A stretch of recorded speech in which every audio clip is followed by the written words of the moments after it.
네, 환경부 그리고 환경산업기술원이 실시하고 있는 환경표지 인증제도, 제도 운영 곳곳에 허점이 있어서 이러한 제도 허점을 이용한 경쟁업체 죽이기와 이런 것들이 일어나고 있습니다. 인증 방법이 보다 체계적으로 관리돼야 할 필요성에 대해서 질의하도록 하겠습니다. 환경부가 환경표지 인증제도를 시행하고 있고요. 그 인증과 인증 취소 업무를 환경산업기술원에다가 위탁하고 있는 상황입니다. 현재 8개 분야의 165개 인증 기준을 운영하고 있고 연평균 약 1만 5천 개 제품들이 환경표지 인증을 받고 있는 상황입니다. 이 중에서 발포 합성 수지제 매트의 환경표지 인증 기준인 EL327은 2012년 말 KBS의 소비자 고발 어느 친환경 놀이 매트의 진실편에서 아이들이 뛰어노는 매트 제품의 유해성이 보도되고 이거에 따라서 유해성 기준 마련의 필요성이 사회적으로 대두되자 이후 몇 년의 논의를 걸쳐서 마련이 되었습니다. 최종적으로 2017년 5월 달에 EL 327 기준안 개정 과정을 거쳐서 최종안을 시행하게 되었습니다. 9월 30일 기준으로 보면 EL 327 인증을 받은 업체는 크림하우스를 비롯하여 4개 업체입니다. 이 중에 크림하우스 프렌즈라고 하는 곳이 지난해 11월 15일 날 기술원으로부터 인증 기준 부적합 원인으로 인증 취소를 당했고요. 또 크림하우스 프렌즈는 인증 취소가 부당하다고 해서 12월에 인증 취소에 대한 집행정지를 신청하고 현재 받아들여져서 기술원하고 행정소송 진행 중입니다. 오늘 제가 다루고자 하는 것은 업체하고 기술원하고 행정소송이 진행 중인 사안이라서 소송의 쟁점이 되는 부분은 피하고 이 문제를 살펴보면서 환경보호기술원이 운영하고 있는 EL 327 인증제도의 문제점, 인증 취소라든지 인증 제도의 운영, 사후관리 과정에서 드러났던 문제점을 좀 짚어보고자 합니다. EL 327의 환경 관련 기준을 보면은 제품 구성 원료에 UN GHS H 코드를 원천적으로 사용하지 못하도록 되어 있습니다. UN GHS의 H 코드에 분류되는 물질은 무려 한 2,100여 개, 2,067개 정도에 해당하고요. 현실적으로 해당 기업에서 인증을 받기 위해서 이 2,000개가 넘는 물질을 분석한다고 하는 것은 불가능합니다. 근데 기술원은 인증을 해줄 때 해당 물질 사용 여부를 측정을 하거나 하는 것이 아니라 기업들이 제출한 서류로만 확인하고 있습니다. 그래서 인증을 할 때 친환경 인증인데 원천적으로 사용을 금지할 정도의 물질인데 왜 서류로만 점검하냐라고 물어봤더니 저렇게 답했습니다. 해당 사용금지 원료물질 개수가 2,067개로서 분석 시간 및 시험 비용 과다 등으로 시험 검증이 사실상 불가능하다라고 하는 답변이 환경산업기술원에서 나온 답변입니다. 즉 다시 말해서 기술원 스스로 UN GHS H 코드에 대한 검증이 불가능하고 개별 물질들에 대해서 자체적으로 검증할 수 있는 시스템도 갖추고 있지 못하면서 서류로만 검토하고 있는 인증이 과연 친환경 인증이라고 할 수 있는지, 이러다 보니까 이게 안전한 인증이라고 할 수도 없고 이런 것들을 악용한 기업체들 간의 문제들이 분명히 발생을 할 수 있는 것이죠. 실제 이같이 허술한 인증 기준을 이용해서 경쟁업체에 대한 민원 제기가 있었습니다. 크림하우스 제품에 대해서 크림하우스 제품이 2017년 7월 달에 EL 327 환경표지 인증을 받자 경쟁업체에서 기술원에다가 크림하우스 제품에서 UN GHS H 코드에 해당하는 DMAC가 검출됐다면서 본인들이 직접 시험 의뢰한 결과서를 보내주었습니다. 경쟁업체 제품에 대한 추가 검증을 해달라고 민원 제기를 한 것이죠.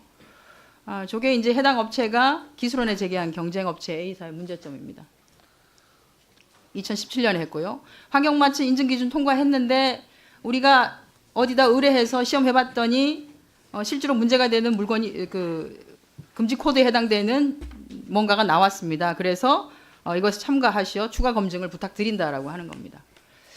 이제 경쟁업체에서 이런 민원 제기가 있으니까 그 기술원에서는 크림하우스 제품에 대해서 시험을 합니다.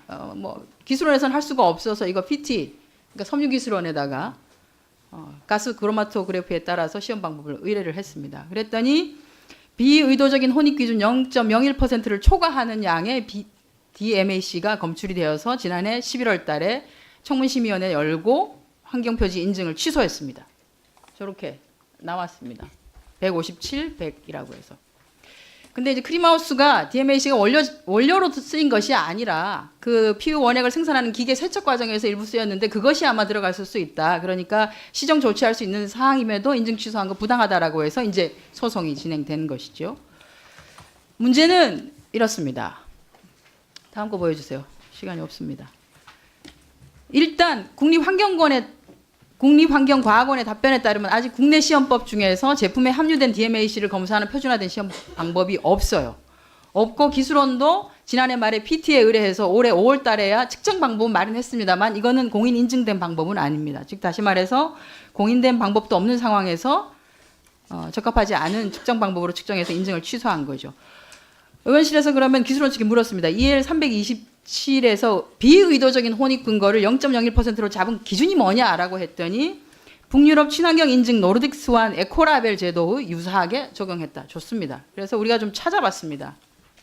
노르딕 스완 에코라벨의 DMAC 기준을 찾아보면 0.1%예요. 0.01이 아니라. 그러니까 우리나라의 환경 기준은 노르딕 에코 기준을 준용했다고는 하지만 노르딕 에코 기준보다도 10배나 더 강화된 방식을 하고 있습니다. 그러니까 주먹구구식으로 인증 기준이 마련된 겁니다. 그러니까 기술원이 UN GHS에 대한 적합한 측정 방법 또는 적절한 물질량도 제대로 갖춰놓지 않은 상태에서 어설프게 인증 제도를 운영한 것이라고 볼 수 있습니다. 여기다가 다시 환경부 관계자들이 잘못된 왜곡된 인터뷰 좀 보여드리도록 하겠습니다. 이게 환경부 관계자 멘트 및 내용인데요. 유아용 멘트에서 DMAC가 100ppm을 초과해서 검출됐는데 이건 미량이 아니다. 이 정도 수준이면 원료로 혼입됐다고 주장할 수 있다. 이렇게 해서 시중에 유통되는 주요 매트를 수거해 똑같이 유해성 조사를 진행했지만 유해 물질이 검출된 것은 크림하우스 제품이 유일하다라고 했는데 실제로는 인증을 받은 4개 회사 거를 다 한 것이 아니라 경쟁사 민원 제기했던 그 업체하고 딱 2개만 했었습니다. 또 하나 보여주십시오. 저거. 인증 취소된 이후에는 유통이 안 되고요. 그리고 유통시키면 안 되게 되어 있고요. 유통하면 안 되게 되어 있고요. 이게 인증이 뭡니까? 인증은 인증 표지만 제거하면 유통시킬 수 있도록 되어 있습니다. 그러니까 저런 식으로 환경부 관계자들이 인터뷰를 해서 기업을 죽이고 있는 거예요. 여기에 대해서 잠깐 답변해 주시고요. 제가 오후에는 해당 청구에는 불렀기 때문에 추가적으로 해주시도록 하겠습니다. 네, 위원님 말씀하신 걸 제가 자세하게 보겠습니다. 다시 아까 노르딕 그 기준은 저를 또 다시 한번 확인해 보겠습니다. 저 아직 제 자료에는 그 자료가 없어가지고 다시 한번 확인하고 그 위원님 말씀하신 것처럼 인증 표지가 취소됐다고 제품은 가능합니다. 다만 표지를 떼야 되는 그런 그것은 해야 되는 거고요. 그래서 이런 문제도 제가 다시 한번 보겠습니다.